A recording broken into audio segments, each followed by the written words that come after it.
I definitely, I mean, to contrast what you guys are saying, I definitely think that the artist has some sort of responsibility, but we can't overlook the fact that it is a corrupt system in the same sense. Right. And it is a system that does prey on young artists. And right now, popular culture is hip hop, so it does prey on mostly young black artists in that aspect too. Right. Facts. And it has for a very long time. And so I don't think, back to your original statement about the black representatives or the black owners or what was it? The headline actually was, this is per OK Player, black music executives have to be honest about lying. Yeah, they do. I think they do, and they should, the same way white ones should as well. Right. But what's the incentive for them to do so? There is none. There's no type of regulation in place to the only thing that is going to affect, we've talked about this when we used to talk about politics all the time. Yeah. You got to mess with the bag. You got to mess with the money. Did you read your contract?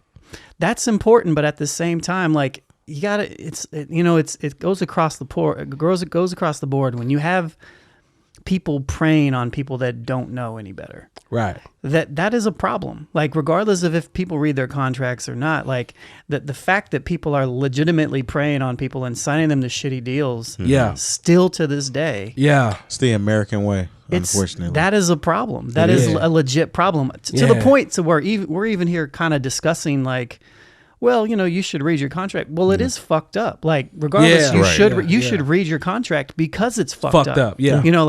But if you don't know any better, if you're a 17-year-old kid with no guidance, or shit, nowadays a 12-year-old kid with no guidance, what's in place to stop somebody from reaching out and stop that? At this point, as we said, everything is readily available to you right now. Right. If you're in a situation, period.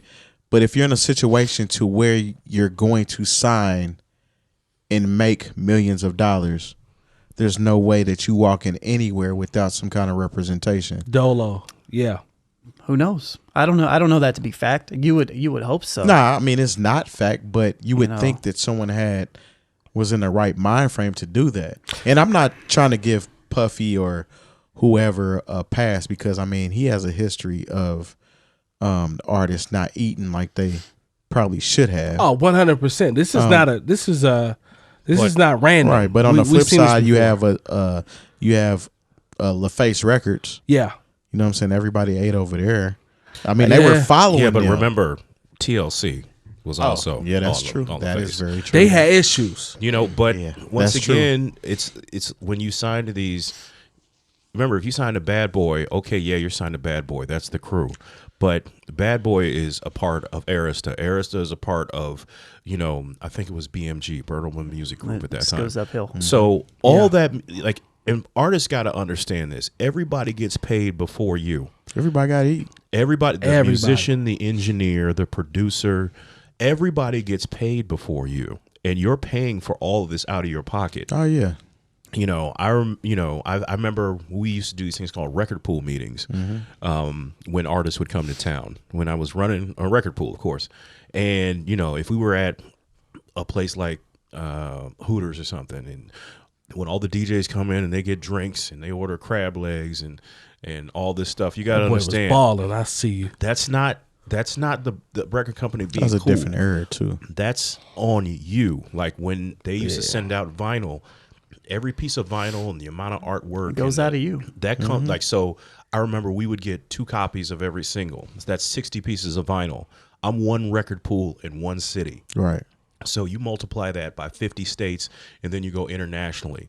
And they don't charge you like the gross. They charge you the rate that it costs to produce it. They don't give you a break on volume. Right. Yeah. So they're still charged. This is the nasty thing about the record industry, and this is why everybody needs to read their contract, because now we're in a streaming era. They're still charging people pressing into distribution. Oh yeah, there's still people. They're still charging people for jewel cases and inserts, and they don't have any physical media that they send out. It's crazy. So it's wild. That's why you got to now. That's why De La Soul. None of their stuff is on.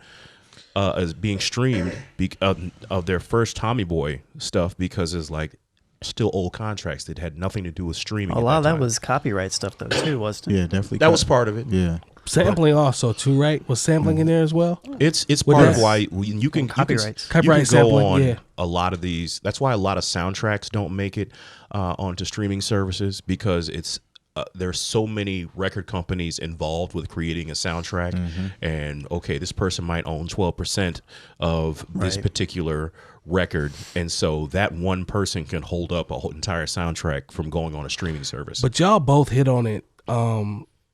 Jay Diff and Long, when you talked about, I think one of y'all said it, where you talked about the kids or the people that are recording now that just, 12, 13 years old.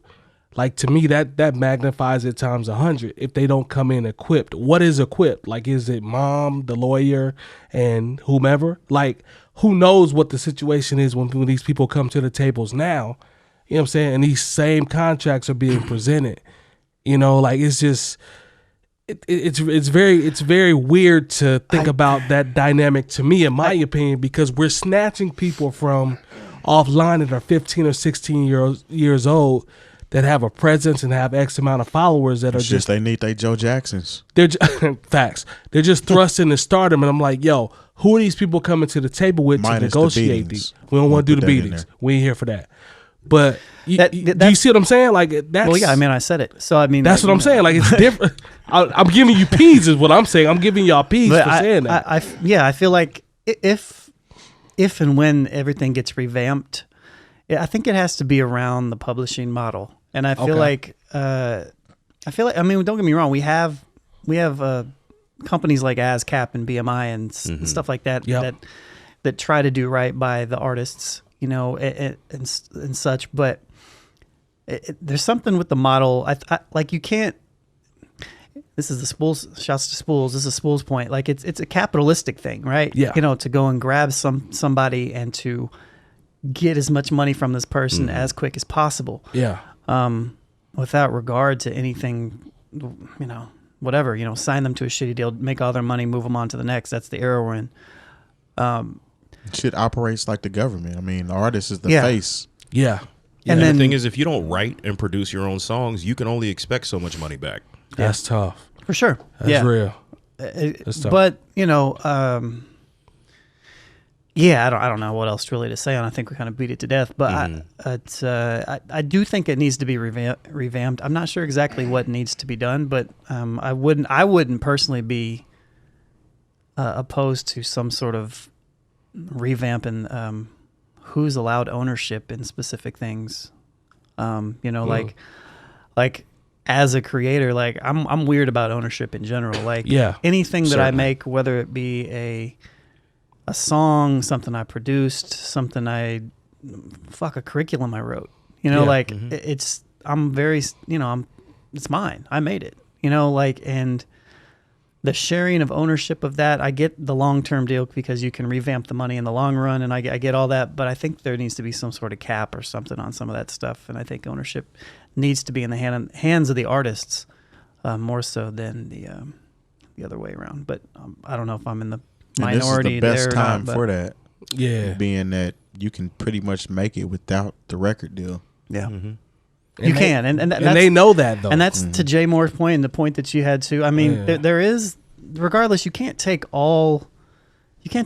everything away from the artist. Like, you have to have some sort of responsibility in what you do. Like, you have to know. But right now, it's too easy to take advantage of people. I would just tell anybody who's an artist and who's listening to us right now, don't let the record company give you a manager and give you a lawyer, because those are all conflicts of interest. Get your own. But it doesn't matter. It happens all the time.